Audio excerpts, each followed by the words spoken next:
Hello, and welcome to Flipping the Table. For this final episode of Season 7, Michael shares his conversation with one of his favorite chefs, Sara Jenkins, who operates one of the country's least known but truly great restaurants called 9A June. It's located in the great state of Maine, where Sara's team prepares meals year-round from the abundance of Maine's coastal waters and fertile soils of its small, rugged valleys. In a year that has had too much heartbreaking news, we felt this episode featuring a hard-working, persevering, and positive talent would be a good way to end the season before the holidays. Enjoy the show.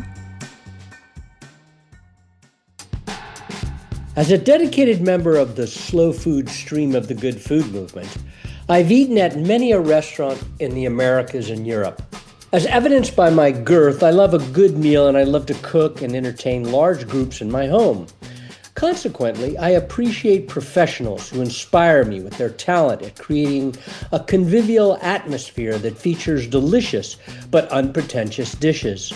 I like simple, meaning not heavy with sauces, but food formed from a few fresh ingredients that predominantly come from the place or region in which I'm dining. In short, I like a good farm-to-table restaurant, the kind made iconic by Alice Waters at Chez Panisse, which I still love, or Peter Hoffman at Savory in New York City, which I enjoyed only once before it closed. We live in a time when such restaurants are under intense stress. It began with the COVID-19 pandemic in 2020. The National Restaurant Association estimates that over 100,000 independently operated eating establishments closed by the end of the pandemic's first year. Many people still do not feel safe in packed rooms. They'd rather cook at home. This retreat to the home kitchen has been intensified by the increasing cost of ingredients. Farm prices rise as extreme weather and economic disruptions impact supply. And now, since the unprecedented, immoral, and many believe unlawful ICE raids, millions of workers are fleeing the country or staying home from work. Hiring and retaining staff is a nightmare for those who operate restaurants. It's a tough time for those who love what they do to make people happy over a wonderful meal. That is why I'm so pleased to share this conversation with Chef Sara Jenkins, the founder and operator of one of my very favorite restaurants of all time, 9A June, which is located in the small town of Rockport, located in mid-coast Maine. Sara has 2 cookbooks and 3 restaurants under her belt, a life and an olive grove in Italy, and a mother, Nancy Harmon Jenkins, who has written about food for every major publication in the world, including the New York Times, Wall Street Journal, Food and Wine, and Bon Appetit.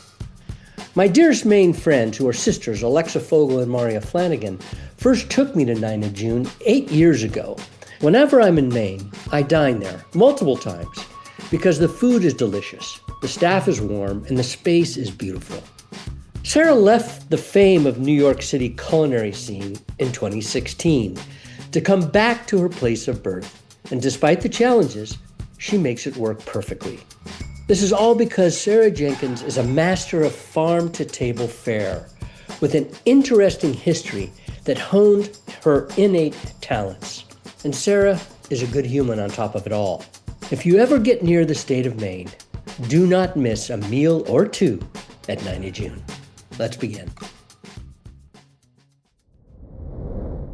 Sara Jenkins, so great to be with you here today at 9A June in Rockport, Maine, on actually a cloudy day. It looks like it might rain a little.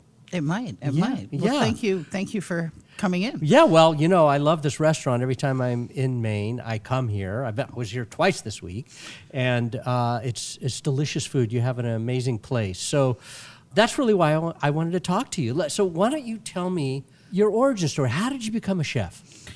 So I grew up mostly in Italy, and I moved here. I'm American. My family's American, but we didn't live here. And I moved to Maine in 1981 to go to my sophomore year of school.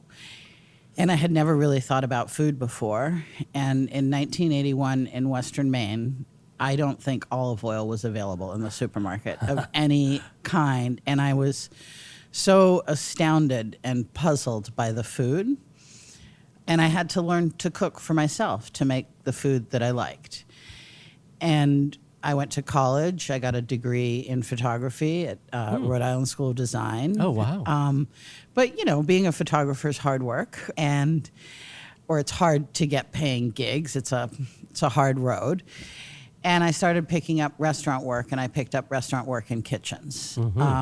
And I fell in love with restaurant work. I liked the schedule. I liked the adrenaline of it all. I liked the hustle of it. And I love food. So I found myself not able to get out of bed when I had a photo assignment.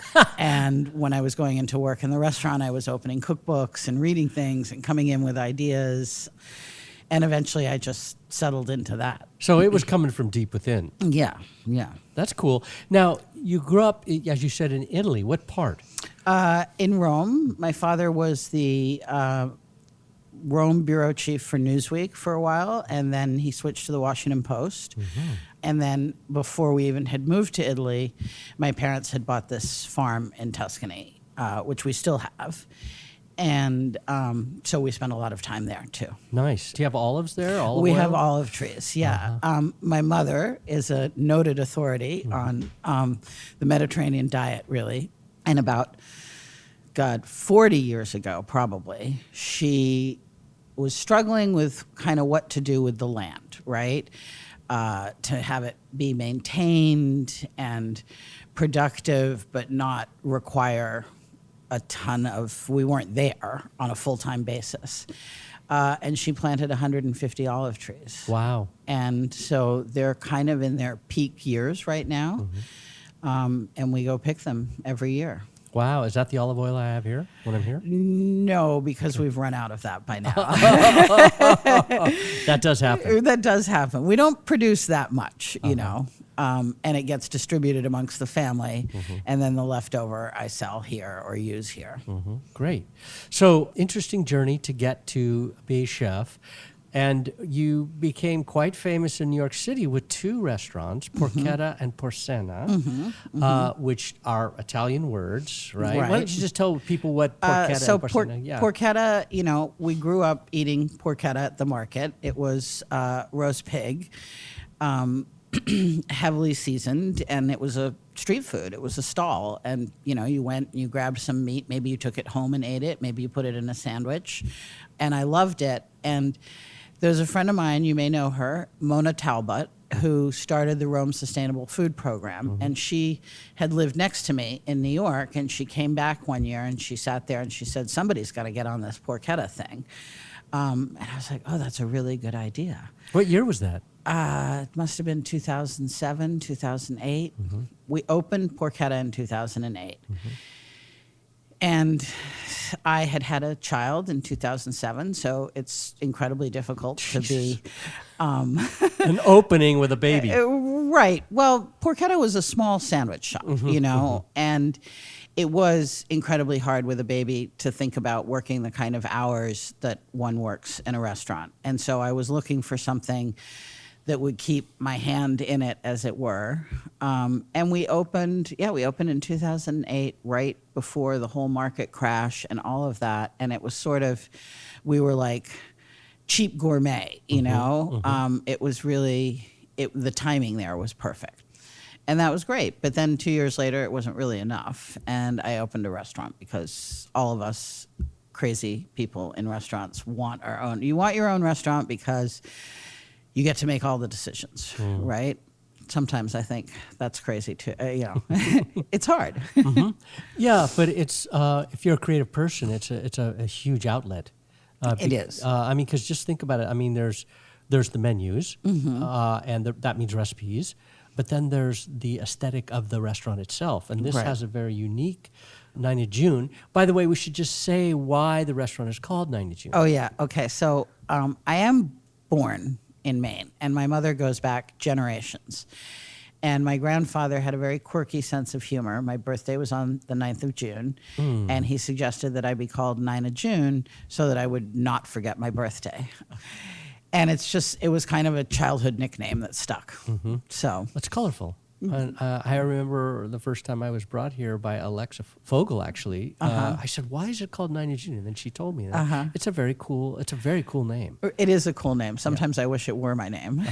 And I have pictures that we'll put out in the promo for this of the logo, the way you've done it. It's really cool, with kind of lowercase and uppercase handwriting kind of. Right. I mean, I did. There's a woman that I went to high school with who is an artist, and I reconnected with her at a certain point in New York, and she has designed all my logos. She did Porchetta, Porcena, and then this. So a long relationship. So why don't you describe the aesthetic of 9 of June? It's a very beautiful space. Overlooks the harbor. Rockport. Gorgeous deck. And I guess the aesthetics of the space, I don't know. I mean, the space existed when I came in here. I had nothing to do with the layout, and there's some things with the layout that are not ideal. But the space itself is gorgeous. Well, it's wood. I see a lot of like old wood, lots of old wood, a lot of cabinetry that looks of a different generation. Right. Your wine glasses over there, I see. And when you walk in, the wine, where you have some wine stacked up in this cool wooden and steel, like roller case. What I love is sitting at the bar. That's my favorite place to sit because you get to watch you and the chefs at work. That's what everybody loves. Yeah, I mean, unless they're on the deck. Yeah. Well, the deck is nice too because you're looking out at sea. But, but the thing that I was here last night with Maria Flanagan, and we were talking about when it changed, when restaurants all of a sudden started parking people in front of the kitchens. I mean, I feel almost like that has to come out of Food Network and food television. There was that huge change when I started cooking. Chefs were just becoming personalities. Celebrities. It used to be the host was the personality, the person who set the tone. Chefs were just kind of entering that. And Americans, definitely, people in general, have a fascination with watching the intricacies of it all. Yeah, it's fun. It's a dynamic thing. Someone's calling, probably get a reservation. Yeah. It's a dynamic thing, and you have a lot going on. You have several stations. Right. You have someone who's cooking fish on that little burner thing there. On the grill. Yeah. Then you have your pasta makers, because all your pasta is homemade. Right. I mean, freshly made. Right. You have the salad person. There's someone back in the corner that I see working on the desserts. Right. Yeah. And you were doing something last night with chickens. It looked like you had some birds or something. We had a roast chicken. And, we get a local farm chicken, and they're too big to just cut in half and serve. And I have an obsession with my neighbor in Italy's roast chicken that used to be roasted in the wood fireplace, and she would cut it up into little bits and pieces and really roast the hell out of it. It was quite dry, but really flavorful. And I'm always kind of trying to get back to that. And negotiating with Dustin, who's the chef here, because he wants to take the breast off and cook it this way and then braise the legs this way and separate it all out. And I just kind of and we've finally found a method that kind of pleases both of us. Oh, that's good. Yeah. You know what I do? I love a whole roasted chicken on a grill. Like I do it on a Weber. Right. With a mesquite. I stuff it with fruit, lemons or oranges, and rosemary and onions. And then I chop garlic and rosemary and preserved lemon, which I make, and olive oil all around the outside with salt, and put it on. And I'm telling you, that is one of my favorite things. My parents, my father and my sister and brother, every Sunday want that. Right. It's a delicious tradition. Yeah.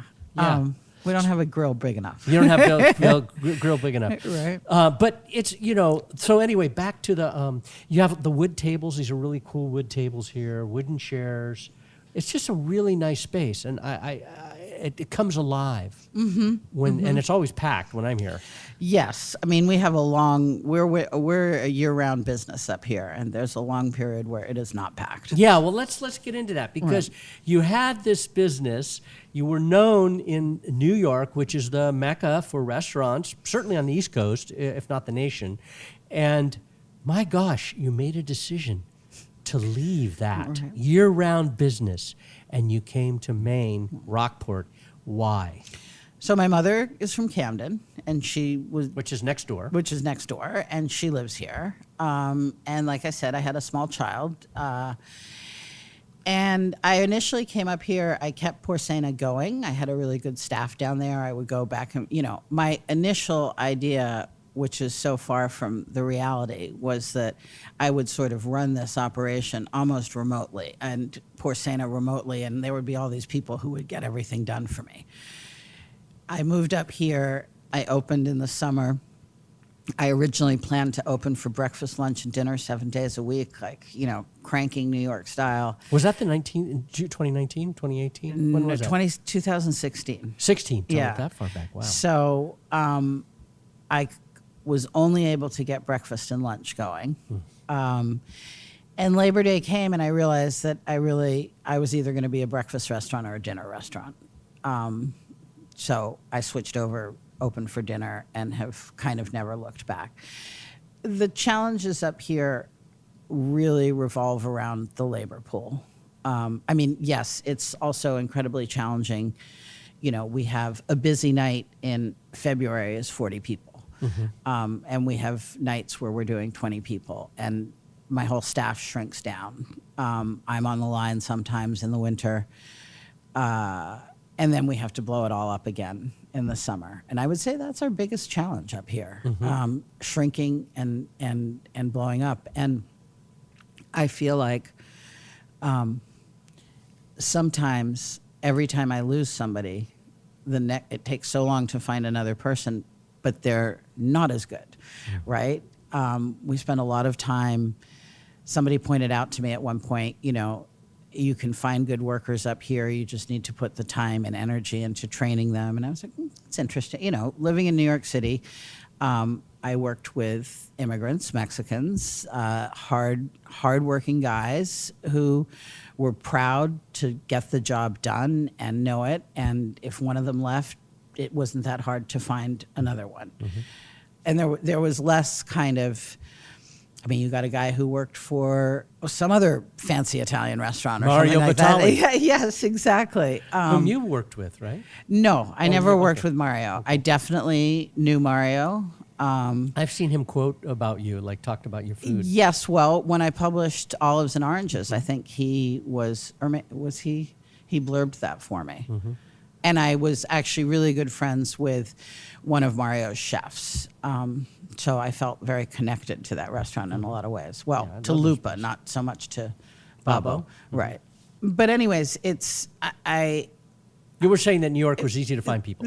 Much easier to find people. And, I feel like many times we put time and effort and the people that I find up here sometimes really don't know anything at all about food. I remember reading a comment that we'd serve them, a hard rind of cheese. And I thought about that on the cheese board. And I went and I looked over and I realized that the person working there, who did a good job, but didn't have the knowledge, didn't know anything about the cheese, probably mostly ate Kraft singles on their own. And so, didn't even understand that the hard rind wasn't an edible piece. So there's a ton of teaching people who may or may not have any willingness to really learn about food. They're not here because they're just passionately dying to learn about great food or good food, or they're here because it's a job and that's what they can do. And then they leave. And it's incredibly frustrating. Exhausting, probably. Exhausting, yeah. And it's like, oh God, we've got to start over again, And again, because it's not a big city, when somebody leaves, you're like, where am I going to get the next person? Where's the next person coming from? We We hope you're enjoying our conversation with Chef Sara Jenkins. We always appreciate how you increase our audience by sharing an episode that you like with a friend or two and offering a rating or a review. Because of you, we will be back in 2026 for an 8th season of Flipping the Table. Until then, please enjoy the holidays. Now back to our conversation.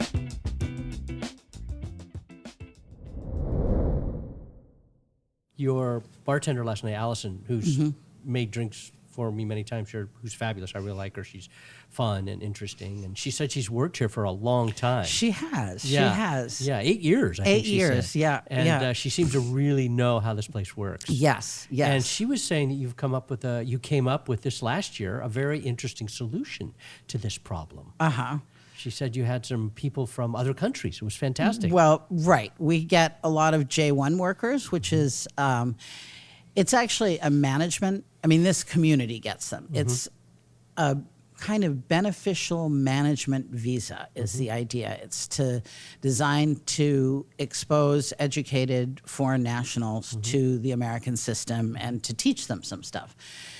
And the people who sponsor all of them bring them over, and then they work as chambermaids and dishwashers, and it's not very managerial. But it's the way, really, in Mid-Coast Maine that almost everybody staffs people. And they come, they work for the person who sponsors them, and then they go out and they get a second job. So we benefit from that. And they seem like they know some things. I mean, but not that much. Okay, you have to teach a lot. Right. I mean, they're eager and hardworking. I am a huge proponent of immigration in this country. I'm like, build a wall, build a bridge. Right, build a bridge. I've said that for years. When I worked in Boston, when I first started out, I used to say, in all my years, the only person who applied to work as a dishwasher who was American was developmentally disabled. And it's not a job that people want. I see the same thing in Europe. The big secret in Italian cities is that almost all the cooks in all those restaurants making all that great Italian food are immigrants. So, when a country when the people of a country don't want to do a certain job, like other people can come in and do it. Right. Yeah, well, I know it's the same. I mean, obviously, I live in California, and we have a huge problem because crops are not getting harvested, and the workers aren't going to work because they have to stay their heads down because of ice. Right. So it's I'm sure it's the same here. I mean, again, we, for sure, up here in Mid-Coast Maine, we have very few Latino workers? Latino workers. We have very few of that level of immigration. Migrant workers. Migrant workers. I know that there's some like in the blueberry fields and some of that probably up in the, I don't even know, up in the potato fields. At least we're not suffering that way. But I'm puzzled. Construction. Because I talked to somebody here who's trying to get something built and it's almost impossible. Right. And I don't know how this is ultimately going to play out, Yeah, like what will happen for all these restaurants? Restaurants, all these hotels, slaughterhouses, farms, processing, everything. Our food system's dependent upon immigrant labor. It is. So. Well, I want to get back to this issue of the decision to come here, because one of the things I love about Maine is the food quality. The things that are produced here are amazing. I think the meat, the seafood, I mean, it's incredible. Do you want to talk a little bit about that? Was that of interest to you when you came? That was 100%. So, I've been coming here all my life as a kid. It was always lobster rolls, fried clams. I loved that. It was great. There wasn't really anything else at all. My grandparents were good white American cooks. They made simple food, but they gardened, right? My grandfather gardened up until the end of his life. And we would eat the first spears of asparagus at his house in the spring and all of that. And I remember I had this experience. I went to Spain with my mother. She was writing a story for Food and Wine, and we traveled all over Spain in 1991, right before the expo, being blown away by the quality of the fish. And I felt like I knew good fish having grown up in Italy. And I came back to the States, and in the early 90s, there was not a lot of dayboat fish or access to good fish at all. Watching that transformation has been amazing, and Maine has really been a part of that. The quality of what grows out there in the water is astounding. And along the backside of that started popping up all these farms and people. And I came up here at one point before I moved here, and there was this Thai restaurant in town called Long Grain. I mean, Thai food in Maine. And it was amazing. It wasn't just a guy who was stuck making Right. kind of crappy Thai food. This is a really good, stunning good food. chef. Yeah. It's and comparable to stuff that I would eat in Queens, in New York. I thought, wow, if Maine can support this, if this community can support this, maybe it can support the food that I like to cook. And definitely 100% the quality of the ingredients was a huge draw to come up here. And, I have farmers drop off stuff that they picked that morning. And that's something that, as much as I worked with Union Square in New York City, and as great as all that produce is, it's still not this level of. We had the cauliflower last night. That was delicious. And what I liked, I think it was chervil. It seemed like there might have been chervil on it. Right. And then arugula. I'm not sure. We might have been putting some microgreens on it. Microgreens, yep. We might have been putting shinjuku on it, Okay, which maybe is, that's what it was. chrysanthemum greens, which I learned to eat working with some farmers that grew it. It's traditionally Asian. There was tahini. Miso tahini sauce. Sauce. That was delicious. Yeah. And the cauliflower wasn't overcooked. It was like really lightly cooked. It was, and the stems were green, so it was very fresh and young. Right. Well, it's a variety of cauliflower called fioretto. So it's not as it's not as tightly bunched. It's more stemmy. And we just we get excited by it. Yeah, it was delicious. Yeah, that was because my friend wanted to get it, and I'm like, okay, yeah, let's try it, and it was wow. So that was good. I mean, the other thing up here, we have a long winter season. Yes. So I spend a lot of time in the spring looking at all my friends in California and Italy, and they're, eating this and eating that, and we're still like peering at the frozen ground like, is that a chive poking through? We don't get asparagus until early June here. So when it all comes, it's incredibly exciting, and we're just going nuts with all the farms. Tomatoes, the tomatoes here are delicious. When the tomatoes come in, I mean, I'm like, wow. But also the meats. I've been really impressed by the meats. You have good grass, so you can finish animals on grass here. Right. And again, post-COVID, I initially up here, I worked with a traditional meat company. You want lamb, you ordered lamb, you want this. And I sourced some stuff from farms, but it was more of a side, not a side thing. It was more part of it than the growth. Marginal supply. And post-COVID, one of my meat producers, delivery guys, they went to an $800 minimum, which was just crazy for me in the winter, and I don't have freezer space and stuff like that. And so I started really trying to just do it. We get what we get here, and we find it. I'm really lucky because Dustin, my chef, is a really skilled butcher. So sometimes we get a veal from a local dairy farmer, and he breaks it down, and then we do this and that, and we start with the chops, and we end up with ragu. Right. And that is a real struggle. There are times sometimes we're like, where are we getting our meat? What are we getting next week? What are we serving? But we've made it work, and I'm really proud of that. Yeah, I would be too, and because it's always delicious, and it's kind of a challenge. It's another aspect in my mind of that creative response to the environment in which you're living. Right. Well, it's farm to table for sure. Yes, and it's we're all at this point pretty well trained in, okay, what's in season and what's that farmer got, whether it's the market or the stand or they're delivering to you their cut sheet. The meat is harder, and but definitely taps into all of it. Even the fish, I try to stick I try to stick to local. I try to stick to sustainable.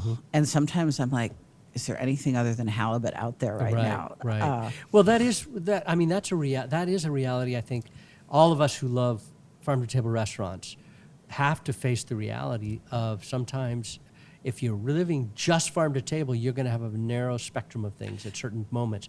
And then the question becomes, will the clientele tolerate it? Right. So you have to think a little bit out of the box, I think. Yes. And, you know, one of the challenges, again, of being in a super tourist area, I always say, you know, in New York, people came to my restaurant because they knew what the restaurant was. Maybe they knew me, but they chose my restaurant because that's what they wanted out of, you know, thousands and thousands of things. Up here, we have people like yourself who've been introduced to it, who know who I am, who come, who enjoy it. And we have people who've maybe read about it or heard about it or just walking up the road in front of the door and they're hungry and they want to come in. Been seeing people behind you doing that, looking in the windows right now. Right. Yeah. And they don't know, you know, they have no idea. And they might, you know, Applebee's might be the place that they normally eat. So navigating that and like making sure that somebody understands why we only have one meat on the menu. Yeah. One of the things that I've always admired about Wendell Berry is him talking about the fact that a healthy food system is a food system where there's a lot of relationship between the community members and the chefs and the farmers. There's like an understanding of the interdependence of them all, and relationship is really the key. And the industrial food system and the fast food system has basically destroyed that. We don't have that anymore. But it seems like you're closer to it here. Much closer. And again, it's kind of smaller. You know, I mean, we're doing 120 covers right now, which is a lot. And I sometimes think about how did I, you know, that's what I did in New York. How did I do that so with the people that I did in a way so easily? And of course, it was spread out over, you know, we opened at 5:30 and we closed at 10:30 and crunch time was maybe 7 or 8, but it was spread out. And here, everybody kind of wants to eat between 5:30 and 6:30, and they all want to come in. And it's summertime, and we want to serve them, and we want to make that happen. It's hard sometimes to do it. And I was reflecting on a restaurant that I worked in New York that had a very limited menu, and we had like 12 tables, and we changed the menu every day. And, you know, how did I do that? And I was like, oh, because a busy night was 40 covers. Wow. Like that was manageable to us. We could make all that food for 40 people. And once we start blowing it up to 100 people, it's a lot of hands and bodies and effort. No, you have a big team. How many people work here? In the kitchen right now, I have 6 people probably. And then how many wait staff? 4 to 5. So it takes 11 people a night. Yeah, to do feed 120 covers. Yeah. Wow. That's almost, wow. Yeah. And, you know, in New York, people had all kinds of formulas, like one waiter equals 25 covers and stuff like that. None of that really works up here or translates. But you stayed, so there's something about it that's worthwhile for you. Right. Well, I love the food we're cooking. I love the space. In a way, you know, one of my things about New York, and we talk about getting out of New York, in New York, the costs of running a restaurant are so prohibitively high that you kind of wind up having to be open for breakfast, lunch, and dinner 7 days a week. And at that point, all the intimacy flies out the window. Yeah. Like, I come in every day and make the bread, make the pasta. Like, I'm really involved with every aspect of what you eat and what you're gonna, you know, Experience here. what you're gonna experience here, and I love that. That seems like that's really what you want to do. Yeah, I'm that obsessive, you know. Yeah. Yeah, I understand that because in my world, a lot of people who are in my position running an organization end up just all they do is fundraise, or they're not really doing the change-making activities. But that's what I love, is the change-making activities. Right, I mean, right, that's what right. I want to do. Right. That's why I went into it. Right.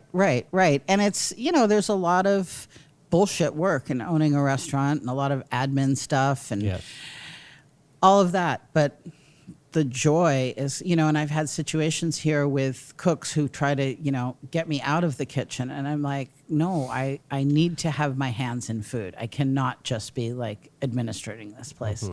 No, that would be boring. Boring, very boring. I mean, there are people who like that aspect of it too. Yes, but, there are. But And I like thank having God my hands. for them. Right. Thank God for them. The people that work for Right. me, that I'm just like, I'm so grateful. Right.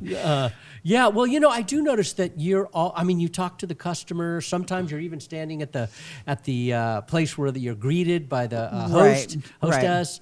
You're behind the kitchen there. I saw you working last night. You came by when we were at the bar. I mean, you are engaged, and people Right. know you, and Right. And it Right. seems like there's a lot of regulars.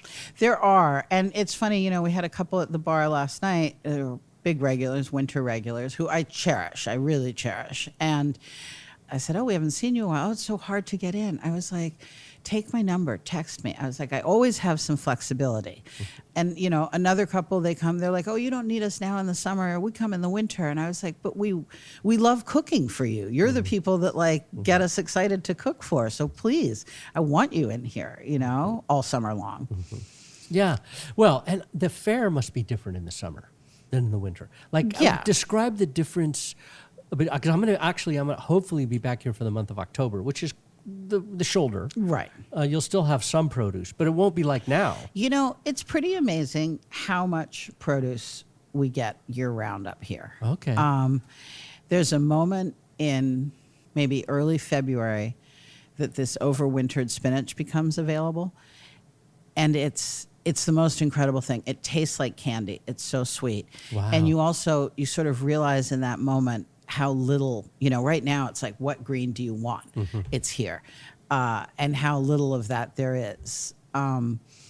People grow a lot in hoop houses, in greenhouses. Microgreens play a big thing. And then, of course, the endless storage vegetables, right? Mm-hmm. It's funny because one of my farmers still had leftover carrots or something in May that he was pushing, and I was like, "Oh, no, I'm done with old storage vegetables. I want new or nothing," Right. But so maybe you savor that stuff almost a little more in the winter because it's so rare, Mm-hmm. I mean, you must do a lot of roasted roots and Yes, roasted roots, shaved roots, grated roots, polentas. Do you do a lot of polenta? Yeah, polenta, beans, ragu. Warm braises, weather. I mean, cold weather food, right? To warm the body up. Yeah. And who does your wine? I know you have good wines. Who's your wine buyer? I do the wine, actually. Okay. We have a sommelier, Chip, who's been... Yeah, Chip's cool. I like him, yeah. He's been here in Camden for years. His family owned the Whitehall Inn. I love his hot sauce. Yes, his hot sauce is incredible. And then he went to work for a long time for a friend of mine when I first came up here. And when he closed, I got Chip over here. Chip loves wine, really knows his stuff. So we work on it together. The other people who are here, who are interested in wine, I try to include them.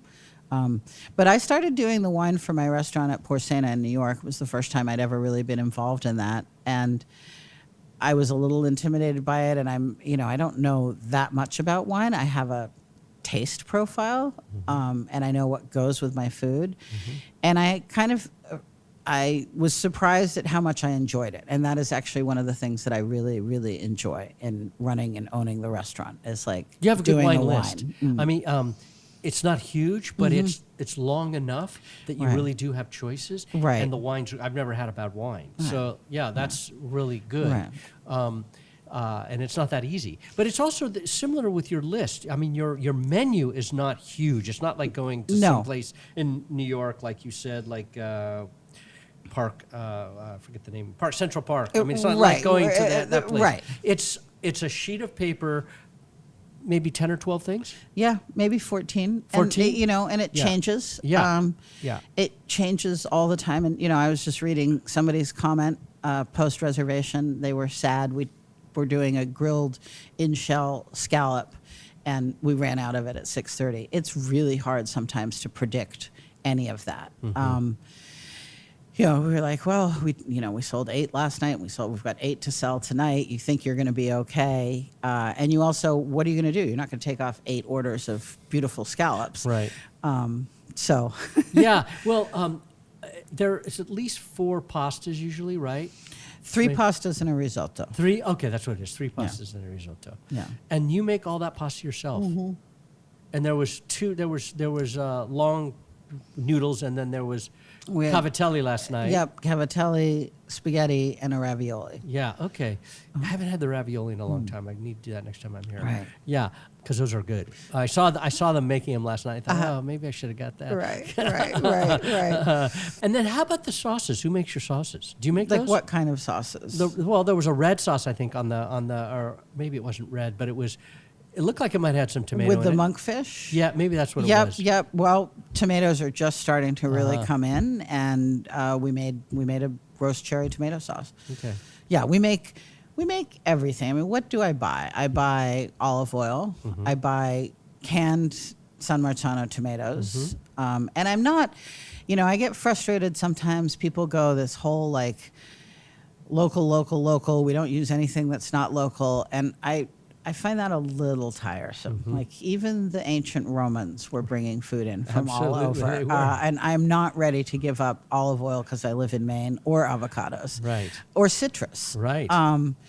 And so, yeah, I strive to, like with the meat, to get as much as I can from here. But I'm not obsessive. Obsessive is maybe not the word. I'm not rigid about it, Yeah, totally understandable. So, you've made a successful run here. So let's talk about the future. We have just a few minutes left. Okay. I'm really interested in what you think. Having been in the industry as long as you've been in Right. it, worked in different environments, different types of restaurants, urban, rural. What is the future of the restaurant industry? Living through what we're going through now with the immigration problem, are you bearish or bullish on the future of the restaurant industry? I don't know. I think I'm scared of the future. I'm afraid that places like my kind of place are getting squeezed out. That economically we're getting squeezed out. That there are, the high end, the 50 top best restaurants in the world. That stuff will continue, and the McDonald's and the Applebee's will continue. But are our restaurants going to be able to continue? Are they just not going to make sense economically? Like, I find my food expensive, and when I go back to Italy, I'm always astounded at how much cheaper the food is. Yeah, same really in Spain, good, really crazy. good food. Yeah, really good food. I agree. You eat at a 3-star. Well, my mother and I just went to Italy in the spring, and we really recognized it. We ate at the legal seafoods in the airport before we left. Shrimp cocktail, glass of wine, like whatever. And I think it was $150 maybe. Yeah. And then we got off the plane and we went to lunch. And again, we're just off the plane. We're having a simple meal, like a couple apps, a couple glasses of wine. And I think the whole meal was $60. And it was so much, so much Right. better, so much nicer, Yes. so much more thoughtful. But I spend a lot of money on my food. It's like kind of incredible. The vegetables themselves are sometimes more expensive than the meat. So I don't know. I don't know what the future of the restaurant holds. A friend of mine, Mitchell Davis, who worked at the Beard House for years, he says, he goes to Japan a lot, and I've never been there. And he talks about how all over Japan there are tiny, like little mini, you go to a 6-seater on the 10th floor in Tokyo in a high rise, and maybe that's what happens. I don't know. Yeah, it is interesting to think about, because food prices are, like you're mentioning, food prices have become extremely expensive, and it's not going to get any cheaper unless there are some major changes in the way we do our kind of system here in the United States. I personally think that a lot of it has to do with the concentration of things. 3 companies control 85% of all the meat in this country. It's Right. things like that where they Yes. tell the rancher what they're going to get paid, and then they tell the retailer what they're going to have to sell it for. They control the whole thing. Right. And that's not competition. Right. And also, I think it sucks money away. More and more people, it's hard to have a small business now. Right. Well, I remember years ago in New York, and I've been committed to, sustainably grown, raised meat for years, just because the horror of the way meat is, it's grotesque to me that animals are tortured so that we can have cheap protein. And I remember buying commercial commodity meat at a shop, or maybe I wasn't working for a month in New York or something like that. So you're looking at your budget a little bit more. And, when you work in a restaurant and you cook at home once a month, you can kind of spend whatever you want on the food.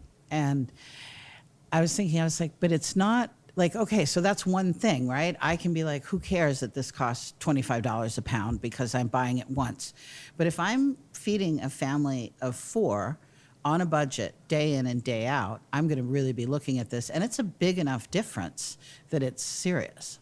Yeah, it is. And, the last election was partially impacted by the price of food, by the price of eggs, as we said. And that's due to a lot of different things. But so I think what you've said, I understand why you can't really understand what the future will hold, because it is a very strange time, a time of great change, a great challenge. And I think it would be a great tragedy if we lost the type of restaurant that you have here. We have the same problems where I live out in Sonoma County, California. There are all the good restaurants, the restaurants that are farm to table, where you have a chef who's talented with a crew that's talented, is trying to produce really good food. It's hard. It's very hard. Right. And it's expensive. Yes, it's expensive. And that makes it tough for everybody to enjoy it. So, but I'm going to keep enjoying this place as long as you stay open, and I hope it's for as long as I'm alive, because it's always a joy. And Sara, thank you very much for your time today. Oh my God, it's been a thank you. pleasure, and we'll see you again. Okay. All right. Great. We hope you enjoyed the show. Please share it with your friends and listen to our next monthly episode of Flipping the Table, hosted by Roots of Change, a program of the Public Health Institute, a nonprofit organization dedicated to building a healthier world.